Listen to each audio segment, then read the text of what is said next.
Bearded One here. I just wanted to talk about SMV, sexual market value, and then on top of that, kind of explain it from a point of view of demand and supply. And let me put it this way. Imagine that the price that you're willing to pay for something, usually in economics we say that if you have a certain demand curve and a certain supply curve, where they meet is the price and quantity. The quantity and the price is related. So where those two meet is that's the quantity that gives you also a price, or a price that also gives you a quantity. So at that price, at that quantity, that's how much really people are willing to pay. At that specific point of the intersection, people are willing to pay $50,000. At another intersection, they're willing to pay $200. Another place, they're not willing to pay anything for that good at all, right? Even if you give away for free. Now, for instance, let's consider a demand curve. A demand curve for Rolls Royces. In a situation of war and famine and hunger and death and destruction, the demand for a Rolls Royce will probably drop to zero, because I don't need a Rolls Royce right now. I need protection. I need a gun. I need to be protected from violence or the threat of being killed or injured and harmed. Not a Rolls Royce. So at that point in time, the demand curve for it will be zero. I will trade a Rolls Royce for a handgun, right? Because that's more valuable at that point for protective purposes. I'll trade it for a handgun and a whole bag filled with ammo, right? While in another situation where there's no violence, there is none of that, and it's a peaceful society, and there's no threat to my body or otherwise, the value of a Rolls Royce starts to increase to a point where if I have the disposable income as well, I'll pay $200,000 for a Rolls Royce. Now, that valuation is dependent on supply and demand. The same thing for a relationship with a man and a woman. The supply curve for Tom Cruise meets a different demand curve compared to me or to you. There are more people that demand the product of Tom Cruise than the product of your bearded guy here or of you. So basically our price is going to be lower to the majority of women. And there'll be a few grouping of women to whom our price is equal to or close enough to Tom Cruise. But most likely, if face a situation where they had to choose between you or Tom Cruise or me, they would take Tom Cruise. And I would not be surprised, given we know how hypergamy works and how women value men, right?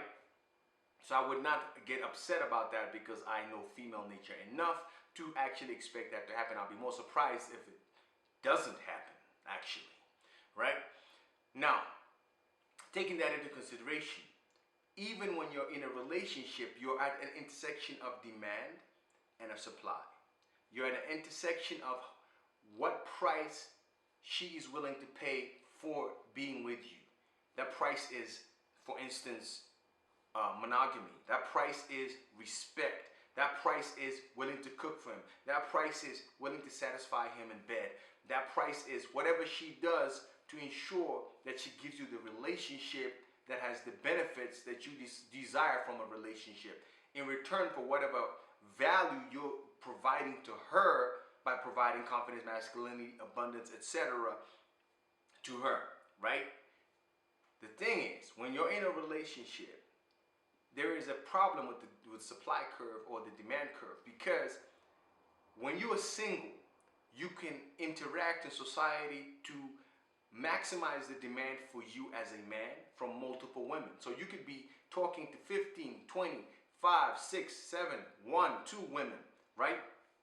And depending on how many women are interested in you, your market value increases.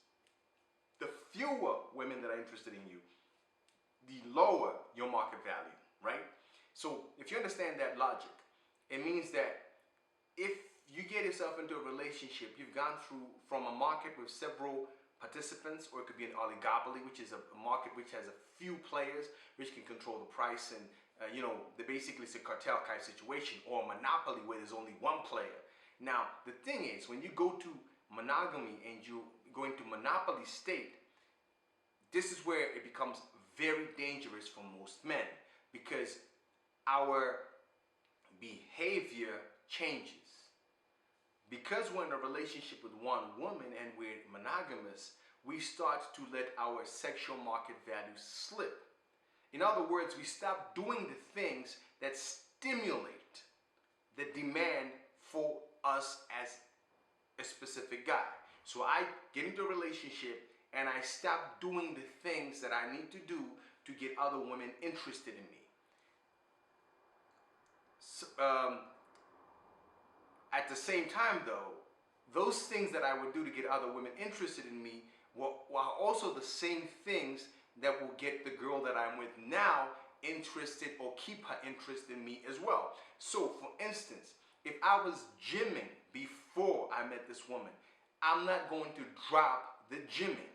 I might reduce here and there, but I will continue gymming because my body and the way I look and my stamina, my ability to last in the bedroom, my ability to run, my ability to raise children, my ability to earn money, my ability to enjoy life is dependent on my physical parameters. And so I will continue working on my physicality because I want to maintain my market value. I want to maintain my possibility frontier, right? I am not going to stop trying to earn more money. Oh, I got a wife now. I don't need to stress so much about earning ever more money. Actually, you do, because the economic imperative is part and parcel of how she values you as a man. It may not be completely the thing she's most sensitive to, but it doesn't mean she's not sensitive to it at all. You know, that elasticity of demand, elasticity basically means how sensitive is demand to changes in the parameters that stimulate it. So if something has a high elasticity, it changes really rapidly to a change in the underlying fundamentals. If it has a low elasticity, it doesn't change much. So for instance, if the price of bread or cheese goes up, cheese, when the price goes up, may reduce in demand more than if the same thing happens for bread for the same price. So for instance, if both go up by $1, there'll be less demand for cheese than there will be for bread, because bread is more considered to be a fundamental of most households, right? So that's different elasticities of demand. Now, for you as a man, regardless of the woman's elasticity, you always have to stimulate demand in such a way that her interest is always as high as possible. So you have to go to the gym. You have to dress well. You have to be grooming yourself. You have to continue to try to get a better car. You have to make sure you have a nice house. You have to try to have accolades and a social network that respects you. Because even if you already have acquired the woman, the reason you acquired her, the reason she was interested, the reason she was responsive to your approach was because of the underlying demand curve, or the underlying demand other women have for those elements that you are portraying or exhibiting. You are confident. Women want that. You cannot get with a woman and stop being confident and reduce your demand curve. Another reason is because women are competitive. If a woman is with a man and she does not see other women in competition for him, she does not think he is valuable or has any value. Now, of course, before I knew this, in my previous relationships, in college and whatnot, I would get in a situation where I'm dating a girl and I would do everything in my power to ensure that I collapse demand. That every other woman knows this guy's in a relationship, don't go near him, to ensuring that I don't talk to nobody, I don't even entertain any other women. Now realizing what I had done there is collapse my own value. Because from a competition point of view, this woman is now dealing with a guy who no other women want. Therefore, the perception is hasn't got that much value. I don't have value to her mind, because obviously other women are not chasing after this guy, and she feels like she can't show off this guy to the other women. She can't tell the other girls, God, look at the guy I've got, and ooh, all these girls want him, but he's mine. The fact that she can't do that means that you have got less value. A man must be able to be shown off. There must be showability to you. You're like a prize stallion, a prize car, a prize horse. If she can't show you off and make other people feel jealous that they don't have you, you're facing a problem. Because definitely if a woman goes out with Tom Cruise right now versus me, she will definitely get so much more jealousy, envy, looks, and interest in herself because she's with Tom Cruise versus with me. So I can never stop increasing my sexual market value by becoming more successful, becoming more famous, dressing better, and continually ensuring that there's always women interested in me. Because as long as other women are interested in me, it gives her competition, which means she pays a higher price to be with me, because the equilibrium is at a higher point, because other women want me. Other people are willing to pay the price to have what I've got to offer, which makes her compete to pay respect, to give attention, to do what she's got to do in the bedroom, to play her position in the relationship and not be too stressful. All that good behavior is the price she's paying, because she knows as competitors, is because she knows that what she's getting has a high SMV and others demand it. The demand curve for that product is high. Therefore, I value it because other people also value it. And it sounds ridiculous that people think that way, but that's the reality. That you will find a situation where if you reduce your competitors, if you get rid of her competition, if you make her feel so certain that she's got you no matter what she does, that she doesn't even have to pay the price of respect and all those other things to have you, your supply, your price and your demand curve will collapse, resulting in a situation where she's disrespectful, she treats you like crap, because she doesn't feel there's any value to you as a human being. As a man specifically, you don't have any value because no other women want you. You're not stimulating the demand curve by being confident, masculine, abundant, and otherwise. That's why you as a man have to spend your time saying, you know what? I got a wife, but I'm still hitting the gym. I got a wife, but I'm still going to spend my time making sure I look as good as I possibly can. I got a wife, but I'm going to spend my time improving myself and my social network and becoming even more attractive, not only to the woman I'm with, but for other women, so that she is aware there are competitors who are just waiting for her to slip up and not to pay the price or cover her subscription and start losing access to me. There are other women out there just waiting to get their chance with me. She must always be in that state, because though women deny it, though women will say that that's not true, I love him no matter who doesn't love, that's an absolute childish statement. Deep down subconsciously, they know they want a man other women want. They want a man that other women are jealous to see her with. They don't want a man that nobody looks at and says, oh wow, she's with that guy. If you're not making yourself into that guy, you're underserving yourself in the quality of relationships you're going to get and the quality of women you're going to have. And if you get into a relationship, don't collapse your demand curve.